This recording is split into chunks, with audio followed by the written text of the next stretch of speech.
Doğu Türkistanlılara soykırım uygulayarak Türk neslini yok etmeye devam ederken diğer taraftan Uygur Türkçesini Çinlilere öğreterek Doğu Türkistan'a yerleştiriyor. Kırım Haber Ajansı ekibinin takibe aldığı Çin merkezli sosyal medya hesaplarına paylaşılan videolar Çin'in yeni planını deşifre etti. Çin toplama kamplarında öldürdüğü Uygur Türklerinin yerini doldurmak, bölgedeki Çin nüfusunu arttırmak için Çinlilere Uygur Türkçesi öğretiyor.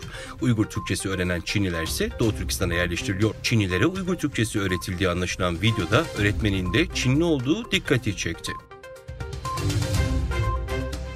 30 Ocak'ta ABD'nin başkenti Washington'da başlayan 2024 Uluslararası Din Özgürlüğü Yüksek Konseyi özellikle Uygur zorla çalışmayı önleme yasasının uygulanmasını ve kolektif sorumluluk konularını tartıştı.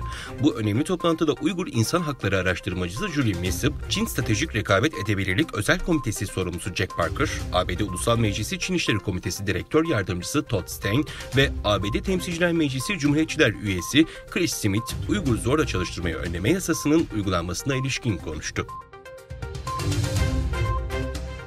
ABD Federal Soruşturma Bürosu FBI ve Adalet Bakanlığı'nın ABD'nin kritik altyapısına hedef alan Çin'in bilgisayar korsanlığı kampanyasının merkezindeki internet bağlantılı cihazdaki güvenlik açıklarını gidermek amacıyla mahkeme emri kullandığı iddia edildi. İki ABD'li yetkili Washington'ın Pekin'in bilgisayar korsanlığı faaliyetlerine karşı aldığı önlemlere ilişkin değerlendirmelerde bulundu.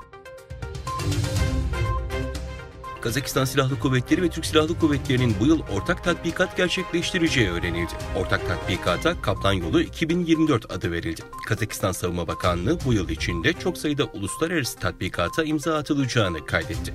Bakanlık, Türkiye Cumhuriyeti ile ortak tatbikata ilişkin jeopolitik durum, bölgedeki ve dünyadaki politik durum dikkate alınarak tatbikatların konsepti her yıl değişim gösteriyor değerlendirmesini yaptı.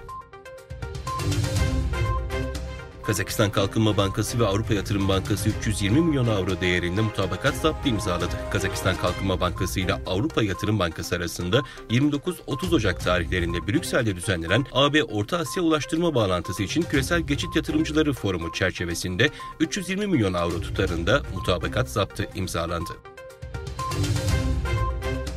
Eski Pakistan Başbakanı İmran Han, 3 yıllık hapis cezasını çekerken dün aldığı 10 yıl hapis cezasına ek olarak 14 yıl daha hapiste cezalandırıldı. Pakistan'da 8 Şubat'ta yapılacak seçime girmesi yasaklanan tutuklu eski Başbakan İmran Han ve eşi yolsuzlukla yargılandığı davada suçlu bulundu.